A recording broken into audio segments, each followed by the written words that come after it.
Depression, দুশ্চিন্তা এটা আল্লাহর এক বাহিনী। আল্লাহ রাব্বুল আলামিন এটা দিয়ে মানুষকে অনেক সময় পরীক্ষা করেন, অনেক সময় আযাব দেন। কিন্তু এটা নেয়ামত কিভাবে হয়? হ্যাঁ, কোন কোন ব্যক্তির জন্য বিচ্ছিন্নভাবে হতে পারে। এই দুশ্চিন্তায় সে সবর করে, ধৈর্য ধারণ করে আল্লাহর কাছ থেকে পুরস্কার জিতে গেল, তাহলে এটা তার জন্য নেয়ামত হলো। এই অ্যাঙ্গেল থেকে দেখলে ওই ব্যক্তির জন্য নেয়ামত হতে পারে। এরপরে প্রশ্ন হলো, প্যান্ট পরে প্যান্টের নিচে আন্ডার প্যান্ট না পরলে কি নামাজ হবে? ভাই, আন্ডার প্যান্ট পরবেন নাকি আপার প্যান্ট পরবেন না কি পরবেন এটা আপনার ব্যাপার। শরীয়ত আপনার দায়িত্ব দিছে নাভি থেকে হাঁটু পর্যন্ত ঢাকা। প্রশ্নে কোনো লজ্জা নাই ভাই, আমরা হেসে দিছি, আল্লাহ মাফ করুক। হাসা ঠিক না, কারণ হলো মানুষ যে কোনো বিষয়ে জানতে পারে, তাই না? হয়তো তার ধারণা নাই। তো নামাজ বিশুদ্ধ হওয়ার জন্য কি লাগবে? পুরুষের জন্য সতর ঢাকতে হবে, তাই না? আপনার সতর যদি প্যান্ট দিয়ে ঢাকা ফেলান, হাঁটু থেকে নাভি থেকে হাঁটু পর্যন্ত, এটা আপনি ঢেকে ফেলছেন কি দিয়া? প্যান্ট পরে। তাহলে আপনার সতর ঢাকা হয়ে গেছে। এখন প্যান্টের নিচে আপনি আর কি পরবেন না পরবেন সেটা আপনার ব্যাপার। নামাজের জন্য এটা জরুরি না। আমি একজনকে খুব ভালোবাসি, আল্লাহর কাছে তাকে চাই, অনেক দোয়া করি, কিন্তু অপর একজন দোয়া করে আমি যেন তাকে না পাই। এখন আমি কি করলে তাকে পাবো? কি ইবাদত করলে পাবো? ভাই, আল্লাহ তাআলা আমাদেরকে মাফ করো। এই যে প্রশ্ন, যুবকদের প্রশ্ন প্রতিদিনই যেখানে যাচ্ছি প্রচুর পরিমাণে পাচ্ছি। আলহামদুলিল্লাহ, এটা ভালো যে যুবকরা জানতে চাচ্ছি। ভাই, এক নম্বর কথা হলো, এই প্রশ্ন শুনে বোঝা গেল যে আপনি হারাম রিলেশনে জড়িয়ে গেছেন, হারাম সম্পর্কে জড়িয়ে গেছেন। আপনার কাছে মনে হয়, শুনেন, সব যুবক যারা হারাম সম্পর্কে আছে তাদের কাছে মনে হয় যেটাকে আমি ভালো মনে করছি, ভালোবাসছি বলতে আমার ভালো লাগে না। কিসের ভালোবাসা? আবার অবৈধ ভালোবাসা হয় নাকি 2 নম্বর? যাই হোক, এই 2 নম্বর ভালোবাসি যারে আমি, সেই যুবক মনে করে তাকে যদি স্ত্রী হিসাবে জীবনের তরফ পেয়ে যাই, মনে হয় রাজ্যের সকল সুখ শান্তি আর জান্নাতের নেয়ামত, হৌরের মতো শান্তি মনে হয় আমি পেয়ে যাব।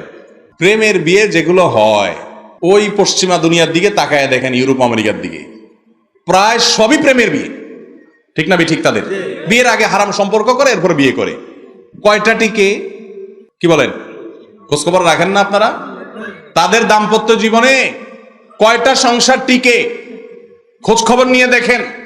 একটু আগে যে কথাটা বলছিলাম আবারও বলছি, অবৈধ এবং হারাম সম্পর্ক যারা করেন না, সে মুরব্বীরা যারা যৌবনকালে অপকর্ম করেন নাই, যুবক নিশ্চিত জেনে থাকেন, যদি যৌবনকালটাকে কন্ট্রোল করতে পারেন, এই চাচা মিয়াদেরকে দেখেন, তাদের চাচির সাথে সম্পর্ক কত নিবিড়। কিন্তু আপনি মনে করতেছেন কি, ইস, এটারে আমার ভালো লাগছে, এখন এটারে পেয়ে গেলে মনে হয় আমি রাজ্যের সব শান্তি পাবো। এখন আপনি দোয়া করতেছেন কি, আল্লাহ যেন এই মেয়েটার সাথে আমার বিয়ে হয়ে যায়, তাই না? আল্লাহ এটারে যেন আমি পাই। ওইটারে পাইলে যে ওইটা আপনাকে চুলের মুঠা ধরে উঠবস করাবে না, জেলের ভাত খাওয়াবে না, দৌড়ের উপর রাখবে না, কোনো গ্যারান্টি আছে? তাহলে নির্দিষ্ট কোন মেয়েকে অথবা নির্দিষ্ট কোন ছেলেকে জীবন সঙ্গী হিসেবে পাওয়ার জন্য দোয়া করাটা ভুল দোয়া। কি দোয়া? ভুল দোয়া। কেন ভুল দোয়া? আপনি মনে করছেন তাকে বিয়ে করলে সুখ শান্তি হবে। তাকে বিয়ে করলে সুখ শান্তি নাও তো হতে পারে, সম্ভাবনা আছে না নাই? ভাই, উল্টা পাল্টা দোয়া করলে কিন্তু পরে ফাঁসবেন। এক যুবক নাকি দোয়া করছে যে, আল্লাহ, আমার এমন একটা জীবন চাই, এমন একটা লাইফ চাই, এমন একটা চাকরি চাই, আল্লাহ এমন একটা কাজ চাই, আমার বাকি জীবনে যেন 2 হাত ভর্তি টাকা থাকে আর 2 পাশে শুধু নারী আর নারী, মহিলা আর মহিলা থাকে, নারী এবং টাকার ভিতরে যেন আমি থাকতে পারি। দোয়া করছে আল্লাহর কাছে। তো আল্লাহ দোয়া কবুল করছে। দোয়া কবুল করছে। সে এক বাসের কন্ট্রাক্টরই পাইছে, ওইটা কোন মহিলা কলেজের বাস, চারপাশে শুধু মহিলা কলেজের ছাত্রীরা, আর তাদের থেকে সে কন্ট্রাক্টর হিসাবে শুধু টাকা কালেকশন করে। 2 হাত ভর্তি টাকা, 2 পাশে মহিলা আর মহিলা, টাকাও আরেকজনের, মহিলাও আরেকজনের। ভুল দোয়ার ফলাফল দেখছেন? আল্লাহর কাছে আপনি কি চাইবেন? নবীজি শিক্ষাই দিয়েছেন। কি চাইবেন? রাসূল আকরাম সাল্লাল্লাহু আলাইহি ওয়াসাল্লাম বলেছেন, সালুল্লাহাল আফিয়া। তোমরা আল্লাহর কাছে বলো, আল্লাহ আমি সুখ চাই। কি চাই? শান্তি চাই। শান্তি কি তুমি কালো মেয়েকে দিয়ে দিবা নাকি সাদা মেয়েকে দিয়ে দিবা? আমি যেটাকে ভালো মনে করছি এটাকে দিয়ে দিবা, না অন্য কোনটা এর চাইতে ভালো সেটাকে দিয়ে দিবা? তুমি জানো, কিন্তু আমি সুখ চাই। ঠিক না? ঠিক। একজনে দোয়া করছে, আল্লাহ আমারে তুমি 10টা লাখ টাকা দিও। আল্লাহ, আমার একটা হিসাব নিকাশ আছে, 2 লাখ টাকা দিয়ে একটা দোকান দেবো, আর 1 লাখ টাকা দিয়ে একটা মোটরসাইকেল কিনবো, আর 2 লাখ থাকবে আমার রিজার্ভ, আর বাকিটা দিয়ে বিয়ে শাদী করবো। আল্লাহ, আমার আর কিছু লাগবে না, আমি এই শুধু এই 10টা লাখ টাকা তুমি কোনোভাবে ব্যবস্থা করে দাও। লটারি হয়তো কাগজ কিনছি, আল্লাহ কাছে দোয়া করে, আল্লাহ 10 লাখ। আল্লাহ হয়তো 10 লাখ দিয়ে দিছে, লটারিতে জিতে গেছে। এর কয়দিন পরে এমন এক রোগ হয়েছে, এই রোগে লাগবে তার 12 লাখ। এবার 2 লাখের জন্য মানুষের কাছে ভিক্ষা করো, ঠিক না ঠিক? এ দোয়া কি সঠিক দোয়া না ভুল দোয়া? আপনি যে মেয়েকে আপনার জীবনের জন্য মনে করতেছেন সুখের সাগরে ভাসবেন, ওইটারে নিয়ে যে আপনি জাহান্নামে হাবুডুবু খাবেন না দুনিয়াতে, ওইটা যে আপনার নাকাওয়ানি চুবানি খাবে না, কোনো গ্যারান্টি আছে? বরং অভিজ্ঞতা বলছে এই প্রেমের সম্পর্ক করে বিয়ে হওয়াগুলা অশান্তি হয় বেশি, টিকে কম। অভিজ্ঞতা সেটা বলতেছে না? তাহলে এটা করা জায়েজ নাই। আবার বলতেছেন আরেকজনে আপনারে চায়, তার মানে আপনি একেবারে আষ্টে পৃষ্ঠে জড়ায় গেছেন অপরাধের মধ্যে। ভাই, যিনি প্রশ্ন করেছেন, যদি তিনি সেখানে থেকে থাকেন, আমি আপনাকে আল্লাহর দোহাই দিয়ে বলছি, আল্লাহর ওয়াস্তে হারাম থেকে সরে আসেন, আল্লাহর উপরে ন্যস্ত করে দোয়া করেন। সূরা ফুরকান আয়াত নম্বর 74, রব্বানা হাব লানা মিন আজওয়াজিনা ওয়া যুররিয়্যাতিনা কুররাতা আয়ুন ওয়াজআলনা লিল মুত্তাকিনা ইমামা। রব্বানা হাব লানা মিন আজওয়াজিনা ওয়া যুররিয়্যাতিনা, আল্লাহ এমন জীবন সঙ্গিনী, এমন স্ত্রী, এমন স্বামী, এমন জীবন সঙ্গী মিলাই দাও, এবং এমন বংশধর দিও, এমন সন্তান সন্ততি দিও আল্লাহ, যে তাদেরকে দেখলে আমার নয়ন জুড়িয়ে যাবে, চোখ জুড়িয়ে যাবে, এরকম জীবন সঙ্গী দিও আল্লাহ। আল্লাহ দোয়া শিক্ষা দিচ্ছেন। আপনি ভুল দোয়া করতেছেন, আল্লাহ তাআলা সঠিক দোয়া শিক্ষা দিচ্ছেন, সেটা করেন। আল্লাহ এমন জীবন সঙ্গী দিও, এমন সন্তান সন্ততি দিও, যাদেরকে দেখলে দিল না, দিল চোখ সব জুড়িয়ে যাবে। শুধু আমার কাছে ভালো লাগবে তা না, দেখতে ভালো লাগবে তা না, চোখ জুড়িয়ে যাবে, অন্তর শীতল হয়ে যাবে। ওয়াজআলনা লিল মুত্তাকিনা ইমামা, আমি আমার জীবন সঙ্গী, স্বামী বা স্ত্রী এবং সন্তান সন্ততি, আমরা গোটা পরিবার, আমাদের সবাইকে আপনি মুত্তাকিদের লিডার এবং নেতা হওয়ার তৌফিক দান করেন। আমিন। এ হলো শুদ্ধ দোয়া, এ হলো সঠিক দোয়া। কথা কি বুঝাতে পারছি ভাই? যেই মেয়ে আপনার সাথে অবৈধ সম্পর্ক করবে, অথবা ও বোন, যেই ছেলে তোমার সাথে হারাম সম্পর্কে রিলেশনে জড়াবে, সে তার রবের বিশ্বাসঘাতকতা করেছে, ঠিক না ঠিক? সে তার মালিকের সাথে বেঈমানি করেছে, মালিক নিষেধ করেছেন সেটা লঙ্ঘন করেছে। যে তার রবের নিমক হারামি করতে পারে, সে একদিন তোমারও নিমক হারামি করবে। অতএব সাবধান হতে হবে। এই পথ শান্তির পথ নয়। গোটা পৃথিবী আপনাকে বলছে এটাই শান্তির পথ। বলে যে বিয়ের আগে একটু বোঝাপড়া না হলে, একটু আপনার যোগাযোগ না হলে, একটু ইজি না হলে কেমনি একটা অচেনা মানুষের সাথে লাইফ? ওই জবাব একটাই, বুড়ো মুরব্বীদের জিজ্ঞাসা করেন, বউ ঠিক করছে বাপ মা, বেচারা ভালো করে লজ্জা ছোট দেখেও নাই, দেখতে যায় কি বিয়ে করছে, বোর চেহারাও জানে না, আইনা দিছে, সংসার শুরু করছে, শান্তির সাগরে হাবুডুবু খেতে যায়। দেখেন, প্রেমের ট্রেনিং যদি নিতে চান মুরব্বীদের কাছ থেকে নিবে। আল্লাহ তাআলা আমাদেরকে বোঝার তৌফিক দান করুন। এজন্য নির্দিষ্ট কোনো মেয়েকে পাওয়ার জন্য, নির্দিষ্ট কোনো ছেলেকে পাওয়ার জন্য দোয়া করাটা ভুল দোয়া। আপনার সে দোয়া যদি কবুল হয়ে যায়, এমনও হতে পারে যে সেখানে সেটা পাওয়ার পরে অশান্তি হবে। এটা করবেন না। আপনি হারাম সম্পর্ক আগে ছাড়েন, এরপরে আপনি সূরা ফুরকানের 74 নম্বর আয়াত পড়েন। আল্লাহ সেখানে বলছেন পরিবার সন্তানরা এমন হবে যে দেখলে তোমার চোখ জুড়াবে। একটু চিন্তা করেন, চোখ জুড়ানো মানেটা কি? ধরেন আল্লাহ আপনাকে এমন একজন স্ত্রী দিচ্ছেন, লম্বা চড়া, সুন্দর, অসাধারণ, অনন্য রূপসী, মাশাআল্লাহ। মাগার বেচারির অন্য একটা ছেলের সাথে সুনিবিড় সম্পর্ক আছে। কি বলেন, দেখলে চোখ জুড়াবে আপনার? অথবা সে কারোর সাথে সম্পর্ক নেই, আবার দেখতে শুনতেও সুন্দর, সবই ঠিক আছে। মাগার এমন ঝগড়াটে, এমন বেজাল্লা যে চুলার থেকে নুন খসলেই আপনার 14 গোষ্ঠী উদ্ধার করে। আছে না এরকম? তাহলে দেখলে কি চোখ জোড়াবে? হয়তো এটাও হলো না, দেখতেও চোখ জোড়াচ্ছে, সুন্দর হয়েছে, আবার আপনার তার কোনো হারাম সম্পর্ক নাই, আপনার সাথে আচরণ ভালো করে। মাগার এই বেচারির ভিতরে এমন এমন রোগ আছে, যেই রোগের ট্রিটমেন্ট করতে করতে আপনার জীবন শেষ হয়ে যাবে, সে বাঁচবেও না, পঙ্গু হয়ে যাবে, লাইফ শেষ হয়ে যাবে। তাহলে এই স্ত্রীও কি আপনি আশা করবেন? এই জন্য আল্লাহ একটা শব্দ শিখাইছেন। আল্লাহ তো সৃষ্টিকর্তা, তিনি জানেন আপনার শান্তি কোথায়। তিনি বলেছেন, আরে এরকম দোয়া করিও না যে দোয়া করলে তুমি নিজে ক্ষতির মুখে পড়বা। ওই যুবকের মতো যে আল্লাহ 2 হাত ভর্তি টাকা, 2 পাশে মহিলা চাই। আল্লাহ এমন দোয়া দিছে, বলে আল্লাহ এটা তো চাই নাই। আল্লাহ কেমনে চাস নাই? তুই তো এটাই চাইছিস, ঠিক না? ঠিক। তো আল্লাহর কাছে সুস্থ দোয়া করবেন, হারাম সম্পর্কে থেকে সরে আসবেন। আল্লাহ তৌফিক দান করুন। এরপরে প্রশ্ন হলো, বীর্য লাগা কাপড় ধোয়ার নিয়ম কি? কোনো কাপড়ে যদি কোনো নাপাক লাগে, সে নাপাকটা বীর্য হোক, রক্ত হোক, আপনার বমি হোক, পুজ হোক, যে কোনো নাপাক হোক, মল বা মূত্র হোক, পেশাব হোক, যেখানে লাগে সেই জায়গাটা টেপে, টিউবওয়েলে, পুকুরে, ডোলে ধুয়ে ফেললে পাক হয়ে যায়। যেই জায়গায় লাগছে সেই জায়গায়, 3 জায়গায় লাগছে, ওই 3 জায়গায় আপনি ডোলে ধুইছেন, এমন ভাবে ধুইছেন যে নাপাকের কোনো আলামত নাই, দেখাও যায় না, কোনো দুর্গন্ধও নাই, দাগ টাগ নাই, দূর হয়ে গেছে, তাহলে সেটা পাক। কথা কি বুঝাতে পারছি? ডোলে ধুয়ে ফেললেন, শেষ। ডললেন, চিপলেন, ধুয়ে ফেললেন, হয়ে গেল। নাপাক লাগলে পুরা কাপড় ধোয়া জরুরি না। আপনার যদি বলেন যে আমি পুরাটাই ধোবো, আমার অসুবিধা নেই, তো ধোন, এটা আপনার ব্যাপার, কিন্তু ইসলাম আপনাকে পুরাটা ধুতে বাধ্য করে না। যেটুকু লাগছে সেটুকু ধুলে কি হয়ে যাবে? পাক হয়ে যাবে। আর বীর্য পাক করার জন্য কোন হাদিস থেকে বোঝা যায়, আমার জানা আয়েশা রাদিয়াল্লাহু আনহা থেকে বর্ণিত আছে, বীর্য পাকের ব্যাপারে যদি শুকায় যায়, তাহলে সেটা যদি কেউ খোঁচায়া উঠে ফেলতে পারে, সেটাও পাক ধরা হয়। সেটাও বীর্য পাক করার একটা পদ্ধতি। তবে অন্য সব নাপাক পাক করার কমন পদ্ধতি হলো পানি দিয়ে সেটা কি করতে হবে? দূর করতে হবে।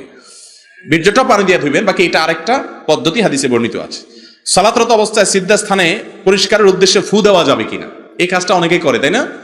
বিশেষ করে পাকা মসজিদে নামাজ পড়লে সিজদার জায়গায় একটু বালু বালু আঁচ হচ্ছে, তো যাওয়ার আগ দিয়ে ফু দিয়া বালু সরায় তারপর সিজদা দেয়, তাই না? এই কাজটা করা মাকরুহ, অপছন্দনীয়, অনুত্তম কাজ, নামাজের সাথে যায় না। যদি আপনি এটা করেন নামাজ হয়ে যাবে, ফু দিলে নামাজ হয়ে যাবে, কিন্তু যদি বালি লাগে, নাকে আর কপালে একটু বালু লাগবে, তাতে কি আপনার কপাল পুড়ে যাবে? নামাজের পরে একটু ঘষে ফেলে দিতে পারবেন। কিন্তু নামাজের মধ্যে এই ফুফা দেওয়ার কাজ যদি করেন, তাহলে নামাজের যে মনোযোগ, খুশু আল্লাহর সামনে আপনি যাচ্ছেন, সেটার খেলাফ হয়ে যায়। ঠিক না ঠিক? ভাই, দুনিয়ার কোন পদস্থ ব্যক্তির সামনে যদি যান, এমপি সাহেবের কাছে গেছেন, এমপি সাহেবের ওখানে যাওয়ার পরে যেখানে বসবেন, হঠাৎ করে দেখতেছেন সেখানে একটু ধুলাবালি আছে, আপনি কি এমপি সাহেবের সামনে দাঁড়ায় ঠুস ঠাস আগে পিটায় তারপর বসবেন? বরং বলবেন, আরে এইটুক ধুলা লাগলে কি হবে, বাইরে যায় ঝাড়ে দিয়ে দিই, মনে পাসা শেষ। ওখানে কি করবেন? একবারে ভদ্রলোকের মতো বসে যাবেন, তাই না? তো আল্লাহর সামনে যখন আপনি সিজদায় যাবেন, একটু যদি ধুলা থাকে তাতে কি সমস্যা? পরে ঝেড়ে নিবেন। আল্লাহর দরবারে দাঁড়িয়ে আপনি ফুফা দিবেন, এটা সালাতের সাথে যায় না, এটা করবেন না। যদি করেন কাজটা অনুত্তম হলো, কিন্তু এর কারণে নামাজ হবে না, এরকম নামাজ হয়ে যাবে ইনশাআল্লাহ। শ্বশুর শাশুড়িকে মা বাবা বলা যাবে কিনা? মা বাবা তো বলতে হবে জন্মদাতা বাবা এবং গর্ভধারণকারী মা যারা আছেন তাদেরকে। এছাড়া অন্য কাউকে রূপক অর্থে মা বাবা বলা যায়। রূপক অর্থ মানে কি? অরিজিনাল মা বাবা উদ্দেশ্য না আমার, সম্মানজনক ভাবে মা বাবা ডাকলেন, এটা যায়, অসুবিধা নাই। নবী করিম সাল্লাল্লাহু আলাইহি সাল্লাম বলেছেন, আনা লাকুম বিমানজিলাতিল ওয়ালিদ। তিনি বলেছেন, আমি অর্থাৎ নবী করিম সাল্লাল্লাহু আলাইহি সাল্লাম তোমাদের জন্য বাবার মতো। এই যে তিনি তাকে বলেছেন তিনি বাবার মতো, মানে বাবা যেরকম সন্তানকে আদর সোহাগ করে শাসন করে শিখায়, নবীজি সাল্লাল্লাহু আলাইহি সাল্লাম আমাদেরকে শিখাইছেন ভালো মন্দ। তো এই যে বাবার মতো বলেছেন, রূপক অর্থে শ্বশুর শাশুড়িকে বাবা বলা যায়। জামাই যখন শ্বশুরকে আব্বা বলে, তখন নিয়ত থাকে এটা আমার আসল আব্বা না, এটা আমার নকল আব্বা। শাশুড়িকে যখন মা বলে, তখন এই নিয়ত থাকে না যেটা আমার গর্ভধারণকারী মা। মনে করেন কথার কথা, এটা যে নিয়ত করে তার দলিল কি? তার দলিল হলো, প্রমাণ হলো, তার যদি কোনো ফর্ম ফিল আপ করতে দেয়া হয়, নাম লেখেন, বাপের নাম লেখেন, সে বাপের নামে যায় কি শ্বশুর নাম লেখেন না নিজের বাপের নাম লেখে, তাহলে বোঝা গেল গল্লিটা ঠিক আছে, এমনি বাপ ডাকতেছে, এই ডাকে অসুবিধা। হ্যাঁ, বলে কেউ বলবেন যে কেউ কি নিজের বাপরে আবার না ডেকে আরেকজন ডাকে? হ্যাঁ, সে 2 নম্বর লোকও আছে। যেমন কেউ পালক রাখছে, পালক জন্মদাতা বাপ আরেকজন, সে বাপ হয়তো আপনার টাকা পয়সার অভাবে আপনাকে খাওয়াইতে পড়াতে পারে না, বা এমনি অবহেলা করছে, কিন্তু জন্ম তিনি দিয়েছেন। তো দেখা যায় ওই পালক যে লাগছে তারাই বাপ বলে সব জায়গায় পরিচয় দেয়, আছে না নাই? এটা গুনাহের কথা। যিনি জন্ম দিয়েছেন তিনি যদি 1 লোকমা খাবারও দিতে না পারেন, মরণ পর্যন্ত তিনি বাপই থাকবেন। আল্লাহ বলেছেন কোরআনে, উদউহুম লিআবাইহিম ওয়া আকসাতু ইনদাল্লাহ। জন্মদাতা বাপের নামের সাথে সম্বন্ধ করে ডাকবা, ওই নকল বাপের নামের সাথে সম্বন্ধ করে ডাকবা না। অতএব অরিজিনাল বাপ তাকেই বাপ বলে ডাকতে হবে। কিন্তু অন্যদেরকে বাপ ডাকছেন সম্মান জানাতে গিয়ে, যেমন শ্বশুর শাশুড়িকে জানায় আমাদের দেশে, এটাতে কোনো অসুবিধা নাই। আমি একজন মেয়ে, আমার বয়স 19 বছর, আমার রুমে আমি একা থাকি, রাতে ঘুমানোর সময় টি শার্ট গেঞ্জি পরে রাতে ঘুমাতে পারবো কিনা? কোনো মেয়ে মানুষ রাতে তিনি বাসায় যেখানে একাকি থাকেন, তিনি যেহেতু একা থাকেন, কেউ তাকে দেখছে না, বিশেষ করে অবিবাহিত যদি হন, বিবাহিত হলে শুধু স্বামী আছে আর কেউ নাই ধরুন, তখন তিনি যে কোনো পোশাক পরার স্বাধীনতা তার আছে। কিন্তু অমুসলিম, ফাসেক, খারাপ মেয়ে অশ্লীল চলাফেরা করে, তাদের বেশভূষা ধারণ করে তাদের স্টাইল ধারণ করা এটা উচিত না। মান তাশাব্বাহা বিকওমিন ফাহুয়া মিনহুম। কেউ না দেখলেও তাদের স্টাইল ধরা উচিত না। হ্যাঁ, আপনার কাছে একটা টি শার্ট আছে যেটা ঢোলা ঢালা পরে আপনি শান্তি পান, সে নিয়তে আপনি পড়তেছেন, কোনো অসুবিধা নাই। ঘুমের আলাদা ড্রেস আছে, এটা পড়তেছেন, এখানে আপনার তাদের অনুকরণের কিছু নাই, সেটাতে পড়তে পারেন, অসুবিধা নাই। বাট ধরেন কোনো নায়িকা, কোনো মডেল, কোনো ফাসেক, কোনো অশ্লীল মেয়ে, খারাপ মেয়ে, তার বেশভূষা ধারণ করলেন, তার স্টাইল ধারণ করলেন, সেটা কিন্তু এই হাদিসের আলোকে উচিত না। বাট একা একা আপনি পড়ছেন, এতে কোনো পর্দার খেলাফ হবে না, কোনো গুনাহ হবে না। আর স্বামীকে দেখানোর জন্য যদি কোনো মেয়ে পরে এবং স্বামীকে খুশি করার উদ্দেশ্যে পরে, তাহলে সেক্ষেত্রে যে কোনো পোশাক পরার স্বাধীনতা আছে। তবে ওই যে ইচ্ছাকৃতভাবে ফাজের খারাপ মানুষদের পোশাককে তার নিয়মিত পোশাক হিসাবে গ্রহণ করা উচিত না। আমরা জানি যে মিথ্যা বলা পাপ, কিন্তু যখন আমরা পরীক্ষা দিতে যাই অনেক সময় প্রশ্ন কমন পড়ে না, তাই অনেক কিছু আবল তাবল লিখি, অনেক মিথ্যাও লিখি। সেক্ষেত্রে গুনাহ হবে কিনা? মিথ্যা বলা গুনাহ, মিথ্যা লেখাও গুনাহ। মিথ্যা বলা গুনাহ, মিথ্যা একে তো সঠিক আনসার দিচ্ছেন না, আবার মিথ্যা কথা বলতেছেন, কোনো যুক্তি হলো? আপনি সঠিক কিছু লেখেন না, আমার বাবার নাম এটা, আমার গ্রামের নাম এটা, হুদা মিশে আপনি যখন লিখবেনই আবল তাবল, তো এরকমই লেখেন। আর যদি বলেন যে প্রশ্ন আসছে আমি আন্দাজ করে অনুমান করে একটা লিখছি, সেটা হয়তো ভুল হইলো, তো এটাতে কোনো অসুবিধা নাই। সাহাবীদেরকে নবী করিম সাল্লাল্লাহু আলাইহি ওয়াসাল্লাম একবার প্রশ্ন করেছেন, আতাদরুনা মানিল মুফলিস, তোমরা কি জানো সবচেয়ে অভাবী কে? সাহাবীরা জবাব করেছেন, আল মুফলিসু ফিনা মান লা দিনারা লাহু ওয়া লা দিরহামা, আমাদের মধ্যে যার টাকা পয়সা নাই সে হলো সবচেয়ে অভাবী। নবী করিম সাল্লাল্লাহু আলাইহি ওয়াসাল্লাম বলেছেন, না আমি সেটা বুঝাই নাই। এই যে সাহাবীদের অ্যানসার ভুল হয়েছে, উত্তর ভুল হয়েছে, এর কারণে নবী সাল্লাল্লাহু আলাইহি ওয়াসাল্লাম তাদেরকে কোনো ভৎসনা করেন নাই। এই জন্য প্রশ্ন উত্তর দিতে গিয়ে ভুল লিখছেন, সেটা মিথ্যা হয়ে গেছে, তাতে কোনো অসুবিধা নাই। কিন্তু ইচ্ছা করে ঠান্ডা মাথা বসে বসে আপনি মিথ্যা গল্প লিখতেছেন, এটা কেন করবেন? যদি গল্পই লিখবেন ফাও, তো সত্য গল্প লেখেন। ইচ্ছাকৃত মিথ্যা বলা জায়েজ নাই, লেখাও জায়েজ নাই। ভুল উত্তর দিলে সেটা ভিন্ন কথা, সেটা গুনাহ হবে না। মহিলাদের জন্য ভ্রু ঢাকাও কি পর্দার মধ্যে পড়ে? মহিলাদেরকে আল্লাহ তাআলা বলেছেন, ওয়ালা ইউবদিনা যিনাতাহুন্না, তারা তাদের সৌন্দর্য প্রকাশ করবে না। সৌন্দর্য প্রকাশ করলে কি হবে? পুরুষরা তাদেরকে নিয়ে বাজে চিন্তা করার সুযোগ পাবে। এখানে মেয়েদেরকে নিয়ে বাজে চিন্তা করার সুযোগ দেয়া হলো না পর্দার মাধ্যমে, এতে কি মেয়েরা সম্মানিত হয়েছে না অসম্মানিত হয়েছে? বুঝেন না এই কথা? একজন মহিলা তিনি পর্দার মধ্যে থাকলে তাকে নিয়ে মনে মনে জেনা করার সুযোগ পাচ্ছে না রোগাক্রান্ত পুরুষেরা, যাদের মন রোগাক্রান্ত। তাহলে এর মাধ্যমে নারীর ইজ্জত রক্ষা পাইল, ঠিক না বেঠিক? আর যদি কোনো মেয়েকে দেখে রাস্তায় শত শত মানুষ মনে মনে তাকে কল্পনার জগতে জেনা করে, তাহলে এটাকে তার জন্য সম্মানের কিছু হলো? যারা পর্দা করে না, যারা বেপর্দা চলে, তাদেরকেও যদি কোনো লোক যায়া কোনো খারাপ কথা বলে, জেনার কথা বলে, রাগ হবে কি হবে না বলেন? তো যেই কথা বললে আমার রাগ হবে, সেই কথা আমি জানি মনে মনে কল্পনা করতেছি, সেই সুযোগ দেয়া কোনো বুদ্ধিমতী নারীর কাজ হতে। এই জন্য ইসলাম পর্দার কথা বলেছে। এই পর্দা নারীর সম্মান রক্ষা করে, নারীর ইজ্জত রক্ষা করে, নারীকে সম্ভ্রান্ত করে তুলে ধরে। কিন্তু আমাদের সমাজের অনেক মানুষ, নামধারী মুসলমানও অনেক আছে, যারা মনে করে যে পর্দা নারীকে একঘরে করে ফেলে, তাদের অধিকার নষ্ট করে। আল্লাহ তাআলা আমাদেরকে পর্দার গুরুত্ব বোঝার তৌফিক দান করুন। তো মহিলাদের সৌন্দর্য ঢাকতে হবে। এখন ধরুন সৌন্দর্যের মধ্যে, ভ্রুর মধ্যে আমরা অনেক সময় অনেক কিছু ব্যবহার করে মেয়েরা, তাই না? এটা সৌন্দর্য করার জন্যই তো, নাকি? সুন্দর করার জন্য। চেহারার মধ্যে অনেক সুন্দর প্রকাশ করার জন্য অনেক কিছু করে, তাই না? তো এটা যদি আপনি প্রকাশই করেন, তাহলে সৌন্দর্য প্রকাশ হয়ে গেল, গুনাহ হবে। এরপরে প্রশ্ন হলো, আমি দ্বিতীয় বিয়ে করতে চাই, কিন্তু আমার বউয়ের কথা শুনলে মন খারাপ করে, এতে কি আমি দ্বিতীয় বিয়ে করতে পারি? এই কলিজা নিয়ে দ্বিতীয় বিয়ে করার চিন্তা করতেছেন মিয়া? হ্যাঁ, বুকের ফাটায় বহুত বল লাগে, মায়ের দৌড়, জেল, জুলুম, এগুলা সবগুলোর জন্য রেডি থাকতে হয়। শ্বশুরবাড়ির লোকজন, শালার সম্বন্ধীরা হাত পা ঝুলাইয়া কখন কি করবে না করবে, এগুলোর জন্য পিঠে সালাম আলাপ বাইন্ধা নিতে হয়। তারপরে নিয়ত করতে হয় আল্লাহ ভরসা, যা হয় হবে করবো। হ্যাঁ, আপনি বউর কথা মনে উঠে বুক দরপড় করে, আবার আপনি দ্বিতীয় বিয়ের করার চিন্তা করতেছেন। এই কুলজানি দ্বিতীয় বিয়ে? ভাই, শরীয়ত দ্বিতীয় বিয়েকে জায়েজ রেখেছে। যদি কেউ ইনসাফ প্রতিষ্ঠা করতে পারবেন, সে আত্মবিশ্বাস থাকে এবং তার সার্বিকভাবে সক্ষমতা থাকে, তার জন্য দ্বিতীয় বিয়ে করা জায়েজ। আর যদি কেউ জানে দ্বিতীয় বিয়ে করলে ছোট বউ নিয়েই পড়ে থাকবো, বড় বউর হক আদায় করা হবে না, হিসেব করে তার সাথে একদিন এর সাথে একদিন এভাবে থাকা হবে না, আমি হেরফের করে ফেলবো, একজনের প্রতি বেশি দুর্বল হয়ে তাকে বেশি সময় দিব, এরকম আশঙ্কা থাকলে তার জন্য দ্বিতীয় বিয়ে করা জায়েজ। এই যুগে যত মানুষ দ্বিতীয় বিয়ে করে, এর বেশিরভাগ মানুষ প্রথম স্ত্রী সন্তানের আর কোনো খোঁজ খবর নেয় না। এই দ্বিতীয় বিয়ে ইসলামী শরীয়ত দৃষ্টিকোণ থেকে গুনাহের কথা, জায়েজ নাই। বুঝতে পারছেন কথা? আল্লাহ বলেছেন, ফাইন খিফতুম আল্লাহ তা'দিলু ফাওয়াহিদা, তুমি ইনসাফ করতে পারবা কিনা এই নিয়ে তোমার ভয় হয়, এরকম যদি হয় তাহলে তুমি একটা করবা। ইনসাফ করা তো পরের কথা, এখনই আপনি কলিজা দূর দূর করে আপনি করতে দ্বিতীয় বিয়ে করবেন। কিভাবে বুঝবো যে আমার তওবা কবুল হয়েছে? কোরআন সুন্নাহর দলিল সহ জানতে চাই। তওবা কবুলের অনেক আলামত উলামায়ে কেরাম বলেন, সরাসরি হাদিসে কোনো কারণ বলা হয়নি যে এটা করলে তওবা কবুল হয়েছে। তবে একটা হলো যে দোয়ার সময় কোন কোন সালাফ থেকে বর্ণিত আছে, দোয়ার সময় আল্লাহর কাছে মাপ চাইতে চাইতে আপনার যদি চোখের পানি চলে আসে, দিলটা গলে যায়, এটা একটা ইন্ডিকেট, আলামত যে আল্লাহ আপনার দোয়া কবুল করেছেন, তওবা কবুল করেছেন। আরেকটা হলো, কোন পাপ করার পর যদি সে পাপ থেকে আপনি ফিরে আসতে পারেন, কিছু কালও আপনি দূরে থাকতে পারেন, তাহলে আপনি সুধারণা করতে পারেন, হোসনেজন করতে পারেন নিজের প্রতি, আল্লাহর প্রতি, যে আল্লাহ তাআলা আপনার তওবা কবুল করেছেন। কিন্তু তওবা আবারও ভাঙতে পারে, ভাঙলে আবারও তওবা করবেন। আবার ভাঙে গেলে এটা মনে করবেন না যে না, আগেরটা কবুল হয়নি, আল্লাহ যতদিন তৌফিক দিয়েছেন ততদিন বাঁচিয়ে রেখেছেন, আবার নতুন করে তওবা করবেন। এরপরে প্রশ্ন হলো, আমি একজন সরকারি প্রাথমিক বিদ্যালয়ের প্রধান শিক্ষক, আমি চাই যে আমার রুজি 100% হালাল হোক। রিজিক হালাল হওয়ার জন্য করণীয় কি, অনুগ্রহ করে বুঝিয়ে বলুন।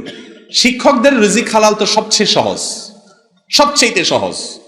আপনি বাচ্চাদেরকে যখন পড়াবেন, ফাঁকি ঝুঁকি দিবেন না, ডিউটির টাইমে মোবাইল টিপাটিপি করবেন না, বা ব্যক্তিগত কাজ করবেন না, স্কুল ফাঁকি দিয়েও কয়েকদিনের সই একদিন এসে করবেন না। এই কাজগুলো যদি আপনি ঠিকঠাক মতো করেন, হালাল হারাম বাজ বিচার করে চলেন, সবচেয়ে ইজি। যে পেশাগুলোতে হক হালালি চলা সবচেয়ে সহজ, তার মধ্যে থেকে এটা একটা। কিন্তু সেটাকেও আমরা 2 নম্বরিতে পর্যবসিত করি। যারা আমার কাছে টিউশনি পড়বে, কোচিং করবে, তাদের পরীক্ষার মার্ক বেশি হবে, তাদেরকে প্রশ্ন আগে দিয়ে দিবেন, এতে আপনার উপার্জন কি হবে, হারাম হবে। এরকম কোন অন্যায় কাজ করলে হারাম হবে, বেসিক্যালি কোনো হারাম হবে না ইনশাআল্লাহ। আমার স্ত্রীর নিকট হতে 4 লক্ষ টাকা হাওলাত নিয়েছি, উক্ত টাকার জাকাত আমি নিজে পরিশোধ করে দিচ্ছি, এতে আমার স্ত্রীর জাকাত আদায় হবে কিনা? যদি জাকাত আদায় না হয় তাহলে করণীয় কি? কারণ আমার স্ত্রীর আর কোনো ইনকাম সোর্স নাই। স্বামী বা স্ত্রী বা যে কেউ একজনে আরেকজনের জাকাত আদায় করতে পারে। অর্থ সংশ্লিষ্ট ইবাদত যেগুলো, আর্থিক ইবাদত যেগুলো, পয়সা কড়ির কাজ, এটা একজনেরটা আরেকজনে করে দিলে হয়, সব ক্ষেত্রে না। আবার ধরেন একজনের হজ করার ক্ষমতা আছে, এখানে শারীরিক ইবাদত আছে, শুধু আর্থিক ইবাদত না, ওইটা নিজে যেতে হবে, না যেতে পারলে তখন আরেকজনের পাঠাবে। আর এই জাকাতটা, নিজের জাকাত যদি আরেকজন দিয়ে দেয়, তাকে যদি জানিয়ে দেয়, স্বামী স্ত্রীকে যদি বলে তোমার জাকাত আমি দিয়ে দিলাম, তাহলে সেটা কি আছে, জায়েজ আছে। যারা নামাজ পড়ে না তাদের বিধান সম্পর্কে বিস্তারিত বলুন। ভাই, নামাজ যারা পড়ে না তাদের সম্পর্কে অনেক ইমামদের মত হলো তারা কাফের, ইচ্ছাকৃত নামাজ না পড়লে তারা মুসলমান থাকে না, এটা অনেক ইমামদের মত। ইমাম আবু হানিফা রাহিমাহুল্লাহর মত হলো, যদি নামাজ পড়ে না কিন্তু নিজের ভিতরে ভয় আছে, অপরাধ বোধ আছে, নিজেকে অপরাধী মনে করে, আবার পড়বে এরকম নিয়ত আছে, এরকম হলে সে কাফের হবে না, কিন্তু কুফরি, নামাজ ত্যাগ করাটা কুফরি, এই ব্যাপারে কোনো সন্দেহ, কারণ হাদিসে সুস্পষ্টভাবে আসছে। যারা মনে করেন নামাজ না পড়লে কি হয়েছে, ঈমান আছে, তাদের অবস্থা হলো দাঁত না মাজলে কি হবে, পরিষ্কার আছে, এরকম। বুঝেন নাই কথা? মুসলমান নামাজ না পড়ে থাকতে পারে না। সৌদি আরবের আলেমদের ফতোয়া হলো ওই প্রথম মতের উপরে, যে নামাজ ইচ্ছাকৃত ত্যাগ করলে সে মুসলমান থাকে না। এই জন্য সৌদি আরবে দেখবেন টোকাই, দুষ্ট, বান্দর যা আছে সব মসজিদে আসে, নামাজের ফরজ 4 রাকাত অন্তত পড়ে তারপর দৌড় দিয়ে আকাম কুকাম করে, কিন্তু নামাজটা ঠিক রাখে, কারণ জানে যে হাজিরা না দিলে ঈমান থাকবে না, খাতাতে নাম কেটে দেবে। আর বাঙালির ঈমান এমন মজবুত, নামাজ তো নামাজ জুমাই পড়ে না, আবার যদি বলে ভাই হিন্দু না মুসলমান, রাগ হইয়া না করবে, একটা মারে দেবে। ফাইজলাম তিরাজ জাকা পাসলাম, এটা সম্ভ্রান্ত মুসলমান, নামাজ না পড়লে কি? আল্লাহ আমাদেরকে নামাজের গুরুত্ব বোঝার তৌফিক দান করুন। নামাজ কোনো মুসলমান তরক করতে পারে না। এরপরে প্রশ্ন হলো, প্রত্যেক ফরজ নামাজের পর হাত তুলে মুনাজাত করা হয়, তা কি সঠিক? প্রত্যেক 5 ওয়াক্ত নামাজের পরে সালাম ফেরানোর পর নবী করিম সাল্লাল্লাহু আলাইহি ওয়াসাল্লাম অনেকগুলো দোয়া, অনেকগুলো জিকির পড়তেন। প্রায় 10-12টা দোয়া জিকিরের কথা আমরা একটা দোয়ার কার্ডে একত্র করছি, যেগুলো প্রত্যেকটা হাদিস দ্বারা প্রমাণিত।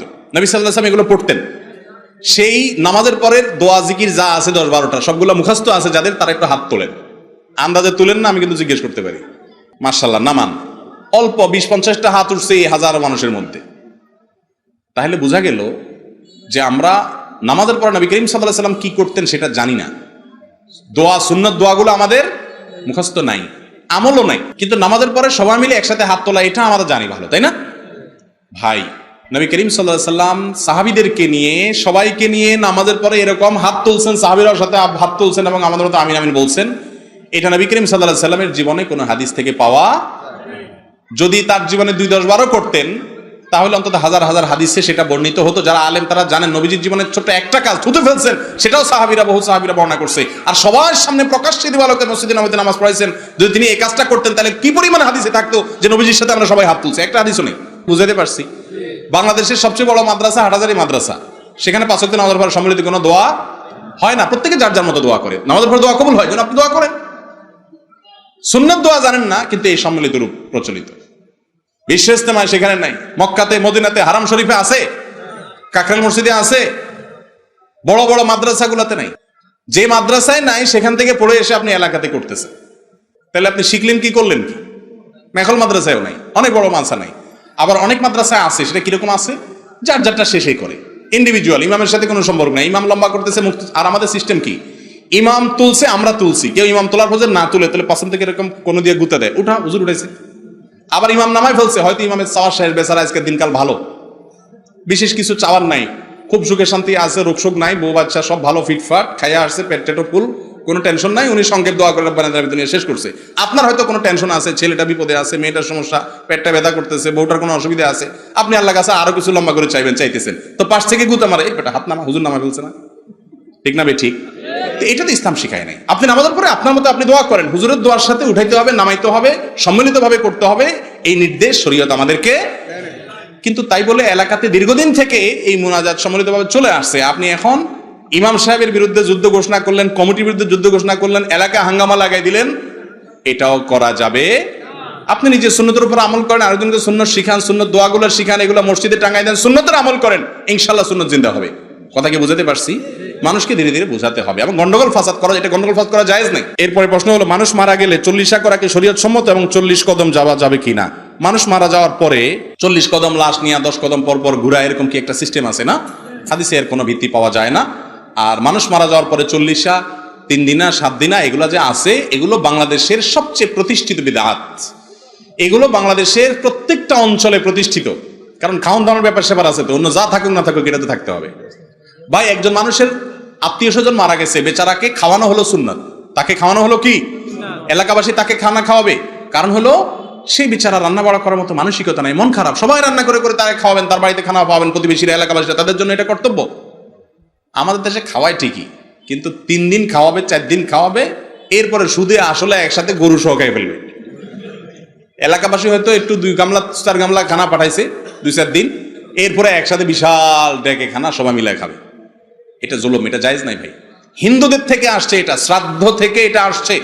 আমি প্রায় সময় বলি, বিভিন্ন জায়গায় বলি, যুবকরা গুগলে গিয়ে শ্রাদ্ধ লেখেন, তালিবর্ষ রফলা আকার ধ লিখে সার্চ দেন, দেখবেন হিন্দুদের শ্রাদ্ধ হলো যে তাদের ধর্ম মতে, তাদের বিশ্বাস অনুযায়ী কোনো মানুষ মারা গেলে তার মারা যাওয়ার পর এলাকাবাসীকে যদি তার আত্মীয় স্বজনরা খাওয়া না দেয়, স্বর্গে তাকে বলা হয়, টাকা পয়সা স্বর্ণ দানা এগুলো দিয়ে বলা, এগুলা খা, কারণ এগুলো দান করছিস তুই, তোর মরার পরে তো 14 গোষ্ঠী এলাকার মানুষের খাওয়ায় নাই, এই জন্য তুমি কি পাবা না, স্বর্গে খানা পাবা না। এই জন্য তার ওয়ারিসরা দুনিয়াতে যারা বেঁচে থাকে তারা আগে মানুষের খানা খাওয়ায়, তারপর সে স্বর্গে খানা পায়। এটা হলো হিন্দু ভাইদের বিশ্বাস, তাদের ধর্মীয় আকীদা। সেখান থেকে কিভাবে যেন আমাদের মধ্যে এটা চলে আসছে। সুন্নাত হলো মৃত আত্মীয় স্বজনকে খাওয়ানো, তাদের থেকে খাওয়ানো সুন্নাত নয়, এটা বিদআত। এটাকে যদি ইবাদত মনে করেন, নির্দিষ্ট দিনে করার ফজিলত আছে মনে করেন, যেরকম কিন্তু আমাদের সমাজে করা হয়, তাহলে এটা বিদআত হবে। এটা থেকে বেঁচে থাকতে হবে, আল্লাহ আমাদের তৌফিক দান করুন। কোন খতিব সাহেব যদি অন্যের বউ বিয়ে করে ওই খতিবের পিছনে নামাজ পড়া কি বৈধ? বৈধ হবে যদি অন্যের বউ তালাক দেওয়ার পর ইদ্যত পালনের পর উনি বিয়ে করে, তাইলে কোনো অসুবিধা। আর যদি আরেকজনের বউ ভাগায় নিয়ে তার স্ত্রী থাকা অবস্থায় হারাম সম্পর্ক করে, আল্লাহ মাফ করুক, তাহলে এরকম খতিব তাকে সরিয়ে তার জায়গায় উপযুক্ত লোক নিয়োগ দেওয়া কর্তব্য। কথা বুঝে আসছে? যদি এরকম ঘটনা সত্যিকারে ঘটে থাকে, তদন্ত করে দায়িত্বশীলরা ব্যবস্থা নেবেন, কারণ এরকম লোকের পিছনে নামাজ পড়লে মানুষের ফাসেক ফাজের প্রকাশ্য পাপে লিপ্ত, এরকম মানুষের পিছনে নামাজ পড়লে মানুষের সালাতের মধ্যেও মনোযোগ হবে না, ভক্তিও হবে না, আর এটা সুন্নাহরও খেলাফ, মাসআলারও খেলাফ। মসজিদে প্রবেশ করলে কি 2 রাকাত নামাজ পড়তে হয়? মসজিদে যতবার ঢুকবেন, ঢোকার পর আগে 2 রাকাত নামাজ পড়বেন, যদি এরপরে বসতে চান, হয়তো আরো জামাতের 10 মিনিট বাকি আছে, মিনিমাম 2 রাকাত নামাজ পড়ে তারপরে বসবেন। এমনকি সুন্নত পড়তে চান, সুন্নত পড়ে তারপরে বসলেন, অসুবিধা নেই, কিন্তু কিছু একটা পড়তে হবে। নামাজ না পড়ে সরাসরি বসা উচিত না, হাদিসে নিষেধ আছে। নবী সাল্লাল্লাহু আলাইহি ওয়াসাল্লাম বলেছেন, কেউ মসজিদে প্রবেশ করলে সেজন্য নামাজ না পড়ে না বসে। এরপরে প্রশ্ন হলো, ইসলামী ব্যাংক যেহেতু কেন্দ্রীয় ব্যাংকের অধীনে, সেক্ষেত্রে ইসলামী ব্যাংক আমাকে ব্যবসা করার জন্য মাল কিনে দিলে তা জায়েজ হবে কিনা? কেন্দ্রীয় ব্যাংকের অধীনে, সেজন্য কিছু পরিমাণ সুদের কারবার তাকে করতে হয়, সেটা সীমাবদ্ধতা। কিন্তু ইসলামী ব্যাংক যদি আপনাকে, যে কোনো ইসলামী ব্যাংক, অনেকগুলো ইসলামী ব্যাংক আছে, যে কোনো ইসলামী ব্যাংক যদি আপনাকে কোনো মাল কিনে দেয়, ধরেন আপনি বাড়ি বানাবেন, বাড়ির মাল সামানগুলো সে কিনে দিল, বা ব্যবসা করবেন, পুঁজি যেগুলো দিয়ে ব্যবসা করবেন সেই জিনিসগুলো কিনে দিল, এগুলোর দাম 1 লাখ টাকা, ব্যাংকের একজন কর্মকর্তা আপনাকে কিনে দিল, বা ভাউচার দিয়ে সেখানে লোক পাঠায় আপনাকে কিনে আবার আপনার কাছে সে হ্যান্ড ওভার করলো সিস্টেম অনুযায়ী, তাহলে সেক্ষেত্রে সেটাকে 1,10,000 20,000 বেশি দাম ধরে ওইটাকে আবার 10-12টা কিস্তি করে ভাগ করে দিল, এটা জায়েজ আছে। কথা কি বুঝাতে পারছি? কিন্তু যদি শুধু কাগজে কলমেই জিনিস কিনে দিছে, আসলে ব্যাংকের কেউ সেটা না গ্রহণ করছে, না আপনাকে হ্যান্ড ওভার করছে, ওই ঘুরায় ফিরা একই জিনিস হয়ে যায়, তাহলে কিন্তু জায়েজ হবে না। ইসলামী ব্যাংকগুলোতে অনেক সময় মাসআলা কাগজে কলমে ঠিক আছে, কিন্তু ফিল্ডে যারা অফিসার আছে কাজ করে তারা ওই শরীয়তের মাসআলা অনুযায়ী যেন ঠিক মতো হয় ওইটা করে না। অনেকে বলে একই জিনিস, তো না, একই জিনিস না। বিয়ে আর জিনা তো একই জিনিস, কিন্তু একটা হালাল আর একটা হারাম। ঠিক ব্যাংকের লেনদেন একই রকম, শরীয়তের নিয়ম অনুযায়ী হয়ে গেলে হালাল আর না হলে হারাম। অনেক সময় অফিসাররা ঝামেলা বা যারা চাকরি করে তারা ঝামেলা করতে চায় না, তারা খুব শর্টকাট করতে চায়, তখন কিন্তু সেটা হারাম হয়ে যায়। বাকি মূল পদ্ধতি ঠিক আছে, যে কিনে দিলে আপনি নিলেন, সেখানে অতিরিক্ত দাম ধরলো, সেটা দেওয়া জায়েজ আছে, সেটা শুধু হবে না। মসজিদের ট্যাপে ওযুর সময় অনেক পানি অপচয় হয়, সেক্ষেত্রে করণীয় কি? খুবই গুরুত্বপূর্ণ একটা প্রশ্ন। এই যুগে এই ভুলের সাথে আমরা প্রায় সমস্ত মানুষ কম বেশ জড়িত, ইল্লা মান রাহিমা রব্বি। আমি চেষ্টা করি বাঁচার জন্য, কিন্তু আমি যে সবসময় বাঁচতে পারি তা না। সেটা কি? ট্যাপে যখন আমরা ওযু করি তখন ট্যাপ চালু রেখে আমরা হাত ধুই, নাকে পানি দিয়ে কুলি করি, মুখ ধুই, তাই না? এই কাজগুলো করতে করতে যেই পরিমাণ পানি পড়ে, আপনি ধরেন মুখ ধুইতেছেন, ডলতেছেন, ততক্ষণে কিন্তু ট্যাপের পানি পড়তেছে। তো এই পানিগুলোকে যদি একত্র করা হয়, দেখা যাবে যে একবার ওযু করতে প্রায় আধা বালতি, পৌনে এক বালতি বা এক বালতির বেশি পানি লাগে গেছে, ঠিক না? ঠিক। অথচ নবী করিম সাল্লাল্লাহু আলাইহি সাল্লাম ওযু করতে কি পরিমাণ পানি লাগছে সেটার বর্ণনা হাদিসে আসছে। তার ধরেন আপনার মাঝারি সাইজের একটা গ্লাসে কতটুকু পানি ধরে, এইরকম পানি দিয়ে নবী করিম সাল্লাল্লাহু আলাইহি সাল্লাম পুরো টোটাল ওযু হয়ে যেত। তার ওযুতে কি পরিমাণ পানি লাগছে সেটা হাদিসে আসার মানে হলো ওযুতে পানি অপচয় করলে গুনাহ হবে। অপচয় করা কি জায়েজ কাজ না না জায়েজ কাজ? আপনারা হয়তো বলবেন, ভাই নবীজির যুগে মরুভূমিতে তখন আরবের মানুষদের পানি এত সহজলভ্য ছিল না, সেজন্য উনি একটু হিসাব নিকাশ করে করছেন। আমাদের আল্লাহর রহমতে পানির অভাব নেই, টেপ ছেড়ে দিলে এই পানি আসে। তো আমাদের জন্য কি আর একই মাসআলা আসবে? উত্তর হলো হ্যাঁ, একই মাসআলা আসবে। কারণ এই যে পানি অপচয়ের বিষয়ে একটা হাদিসে নবী সাল্লাল্লাহু আলাইহি ওয়াসাল্লাম বলেছেন, সমুদ্র দিয়ে যাচ্ছেন আপনি, সমুদ্র চতুর্পাশে পানি, অথই পানি, সেখানেও যদি আপনি পানি ব্যবহার করতে গিয়ে প্রয়োজনের চাইতে অহেতুক পানি ব্যবহার করে পানি নষ্ট করেন, অপচয় করেন, তারপরেও আপনাকে সেজন্য জবাবদিহিতা মুখোমুখি হতে হবে। এমন একটা বিষয় আজ কয়দিন পরপরই আমাদেরকে বিভিন্ন গবেষকরা গবেষণা করে তথ্য জানান আজকের যুগে, যে পানির লেয়ার নিচে নেমে যাচ্ছে। ঢাকায় পানির লেয়ার অনেক নিচে নেমে যাচ্ছে, একেবারে ততল তলে হারিয়ে যাচ্ছে, নিচে পানি নাই, নিচের পানি শেষ হয়ে যাচ্ছে। তাহলে কি হবে? পানি সরে গেলে নানান বিপদ হতে পারে। সম্ভবত এক জায়গায় দেখলাম ভূমিকম্প টম্প এরকম হওয়ার সম্ভাবনা আছে, এগুলো আস্তে আস্তে সরে গেলে। এই যে পানি অপচয় করে করে করে প্রয়োজনের বেশি খরচ করছি এবং আল্লাহ রাব্বুল আলামিনের বিধানকে লঙ্ঘন করছি, এর ফলে ক্ষতি আমাদেরই হবে, 2 দিন হোক আর 2 দিন পরে হোক আর 10 বছর 20 বছর পরে হোক। কথা কি বুঝাতে পারছি? ওযু করতে যাইয়া পানি অপচয় করেন না, এমন ওযুকারীর সংখ্যা শতে নয়, হাজারের মধ্যে 2-4 জন পাওয়া কঠিন। আজকের মাহফিল থেকে এই একটা সবক আপনারা অন্তত নিয়ে যান। আমি চেষ্টা করি সব সময়, আমারও ত্রুটি আছে, আমিও নিয়ত করছি আজকে আসুন আমরা ওযুতে পানি অপচয় করব না ইনশাআল্লাহ। নিয়ত করবেন তো ইনশাআল্লাহ? পানি অপচয় না করার জন্য কিছু বুদ্ধি আছে। 1 নম্বর হলো, আপনি যখন টেপে ওযু করবেন, টেপটা চালাই দিয়া হাতটা ধুলেন, কথার কথা হাত ধোয়া শেষ, সাথে সাথেই আপনি হাত দিয়া কুলি নাকে পানি দিলেন, দেরি করলেন না। এরপরে যখন আপনি মুখের জন্য পানি নেবেন, কথার কথা আসলে কিন্তু 1 কোষ পানি দিয়ে মুখ ধোয়া যায়। আমাদের তো 2 কোষ দিয়া 3 বার ধোয়া সুন্নত, অনেকে 10 বার ধুয়েও তার সন্দেহ থাকে, ঠিক না? এই রোগ আছে না নাই? এই রোগ শয়তান সৃষ্টি করে, অহেতুক ইয়া করবেন না। আপনি কোষ করে পানি নিয়ে টেপটা বন্ধ করে মুখ ডলবেন, অথবা মুখে দিয়ে টেপটা বন্ধ করে এবার আপনি ডলেন, আবার পানি নেন, টেপটা চালায়। আপনি বলবেন হয়তো টেপ বারবার চালাবো হেজাল, তো আপনি গুনাহ থেকে বাঁচার জন্য চেষ্টা করছেন, ইবাদত হবে ইনশাআল্লাহ। কথা কি বুঝাতে পারছি? আর সবচেয়ে সহজ হয় বদনা বা মগ টগে করে নিয়ে যদি ওযু করতে পারেন। এগুলা কে করবে আজকাল? এত ঝামেলা করার সময় আছে আমাদের? আমরা এখন অনেক বিজি। আল্লাহ তাআলা আমাদেরকে এই ভুল কাজ থেকে সরে আসার তৌফিক দান করুন। ওযু করেন না অথচ এই ভুলটা হয় না, এরকম মানুষ খুঁজে পাওয়া খুবই কঠিন। এরপর প্রশ্ন হলো, আমার উমরা করার সামর্থ্য আছে, আমি চায়না ভ্যাকসিন নিয়েছি, এখন যেতে পারছি না, কিন্তু কোনো এজেন্সি আমাকে যে কোনোভাবে ভিসা দিয়ে নিয়ে যেতে পারবে, তাহলে কি আমার উমরা যাওয়া উচিত হবে?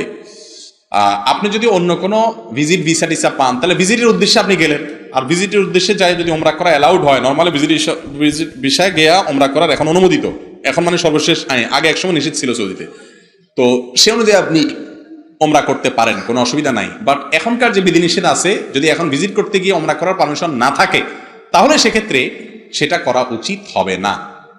কারণ হলো সেটা হবে এক ধরনের ধোঁকা প্রতারণা করা। বিশেষ করে যদি আপনি মিথ্যা বলতে হয়, প্রতারণা করতে হয়, সেটা করাই যাবে না। আর যদি ধোঁকা প্রতারণা করা ছাড়া আপনি উমরা করে আসতে পারেন, তাতে কোনো অসুবিধা নাই। কোন দুরূদটা পড়লে 10টি রহমত পাওয়া যায়? কোন দুরূদ পড়লে 10টি রহমত পাওয়া যায়? উত্তর হলো যেই কোনো দুরূদ পড়লেই 10টি রহমত পাওয়া যাবে। দুরূদের মধ্যে সবচেয়ে শ্রেষ্ঠ দুরূদ কোনটা?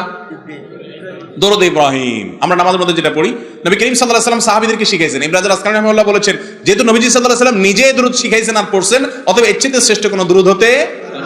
আমাদের দেশে অনেক দুরূদ আছে, আপনারা বিভিন্ন বই পুস্তকে দেখবেন, দুরুদে হাজারি, দুরুদে লাখি, দুরুদে নারিয়া, দুরুদে তুনাজ্জিনা, আরো দুরুদে অনেক রকম নামের আছে না নাই? এই যে দুরুদগুলোর কথা বললাম, এগুলোর একটাও হাদিস দ্বারা প্রমাণিত না। এগুলো একটাও হাদিস দ্বারা প্রমাণিত না হলেও সেই দুরুদ পড়া যাবে দুই শর্তে। এক, ওই দুরুদের কথার মধ্যে শিরকপূর্ণ বা খারাপ কোনো কিছু থাকতে পারবে না। দুই, বিশেষ আকীদা নিয়ে, বিশ্বাস নিয়ে যে এই দুরুদ পড়লে এত ফজিলত হবে, এরকম মনে করা যাবে। দুরুদ মানে নবীজির জন্য দোয়া করা। তো আপনি বাংলা করলেও হবে, ইংরেজিতে করলেও হবে, অন্য কোনো ভাষা আরবিতে করলেও হবে। অতএব অনেকে মনে করে যে দুরুদে হাজারি, লাখি এগুলা এতবার পড়লে এই লাভ, অতবার পড়লে ওই লাভ, এটাতে এই সওয়াব, এরকম কোন কথা হাদিস দ্বারা প্রমাণিত হয় নাই। কথা কি বুঝাতে পারছি? দুরুদ ইব্রাহিম বড়, এই জন্য পড়তে সময় লাগে। তো আপনি শ্রেষ্ঠটা 10 বার পড়াটা, যেটা শ্রেষ্ঠ না সেটা 100 বার পড়ার চাইতে উত্তম হবে, ঠিক না ঠিক? বিশেষ করে আপনার দুনিয়ার ব্যাপারটা তো আমরা ভালো করে বুঝি। মাছ, স্বাদের মাছ 1 টুকরা খাওয়া বেস্বাদের 5 টুকরা খাওয়ার চাইতে উত্তম, বুঝি না আমরা? মাশাআল্লাহ। তো দুরুদের ক্ষেত্রে, ইবাদতের ক্ষেত্রে আমাদেরকে একইভাবে বুঝতে হবে। আর সবচেয়ে সহজ দুরুদ হলো সাল্লাল্লাহু আলাইহি ওয়াসাল্লাম, সবচেয়ে ছোট দুরুদ। আমার ইমান ও আমল দিন দিন দুর্বল হয়ে যাচ্ছে এবং আগের মতো আমল করে আনন্দ পাচ্ছি না, এখন আমার করণীয় কি? এ বিষয়ে গতকালকে না পরশু জানি মাহফিল ছিল কুমিল্লাতে, সেখানে বলছি, আজকে আপনাদেরকে আবার বলছি একই কথা। সেটা হলো, ইবাদতের স্বাদ বা তৃপ্তি আমরা বেশিরভাগ মানুষ পাই না ভাই, এই কথা আমরা কেউ অস্বীকার করতে পারবো না। ইবাদতের স্বাদ আর তৃপ্তি এটা দিন দিন হারায় যাচ্ছে। আল্লাহর নেককার বান্দারা যারা আল্লাহর সাথে সেরকম সম্পর্ক করতে পারছে, তাদেরকে সিজদা থেকে টেনে উঠানো যায় না, যাইতো না। নবী করিম সাল্লাল্লাহু আলাইহি ওয়াসাল্লাম নামাজ সম্পর্কে আমাদের আয়েশা বলছেন, কি নামাজ ছিল, লা তাসালান হুসনিহিন্না ওয়া তুলিহিন্না। আরে আর বলো না কি নামাজ ছিল, রুকুতে গেলে আর উঠতে চায় না, সিজদা গেলে উঠতে চায় না, মজা পায়। আর আমাদের মজা আমরা পাই না, ইবাদতের স্বাদ পাই না। ইবাদতের স্বাদ না পাওয়ার কারণ 3টা। কয়টা কারণ? 3টা কাজ করেন ইনশাআল্লাহ বিইذনিল্লাহ, 3টা কাজ থেকে বাঁচেন, অর্থাৎ বিপরীত 3টা কাজ করেন, দেখবেন ইবাদতের তৃপ্তি পাচ্ছেন। 1 নম্বর, যে কোনো হারাম কাজ যত বেশি হারামের সাথে লিপ্ত হয় তত ইবাদতের স্বাদ কমে, এটা কমন কথা। 2 নম্বর হলো, বিশেষ করে চোখের জিনা, যেটা কথা আজকে বললাম, এই চোখ দিয়া যত বেশি হারাম জিনিসের দিকে দেখবেন, ফেসবুকে, ইউটিউবে, অফলাইনে, অনলাইনে যত দেখবেন, তত ইবাদতের স্বাদ নষ্ট হয়ে যাবে। বুঝাতে পারছি? চোখের জিনা থেকে বেঁচে থাকেন, গুনাহ থেকে বাঁচার চেষ্টা করেন। 3 নম্বর হলো, হারাম খাওয়া পরিহার করা। হারাম ভক্ষণ করলে, হারাম উপার্জন করলে ইবাদতের স্বাদ থাকে না। এই 3টা জিনিস আপনি বেশি না 1টা মাসের জন্য এক্সারসাইজ করেন, বা 10-20 দিন এক্সারসাইজ করেন, যে হারাম কোনো খানা আমি ঢুকাবো না শরীরে, পরনারীর দিকে তাকাবো না, হারাম জিনিস দেখবো না, কোনো ভিডিও হারাম দেখবো না, নিজেকে বাঁচাবো এবং সকল হারাম থেকে বাঁচার চেষ্টাটা করতে থাকবো। এই 3টা কাজ করেন, ইনশাআল্লাহ বিইذনিল্লাহ ইবাদতের স্বাদ পাবেন। আল্লাহ তাআলা আমাদেরকে ইবাদতের স্বাদ পাওয়ার তৌফিক দান করুন। শেষ প্রশ্ন, কোন লোক যদি তার বউকে বলে, তুমি যদি শ্বশুর বাড়িতে যাও তাহলে তুমি তালাক, এখন তিনি শ্বশুর বাড়িতে যেতে চায়, এখন তার কি করণীয় যদি বলতেন? প্রথম কথা হলো যে, তালাকের মাসআলা এ ধরনের সংক্ষিপ্ত প্রশ্ন উত্তরের এইসব সেশনে করবেন না, এটা উচিত না, আমরা উত্তর দিই না।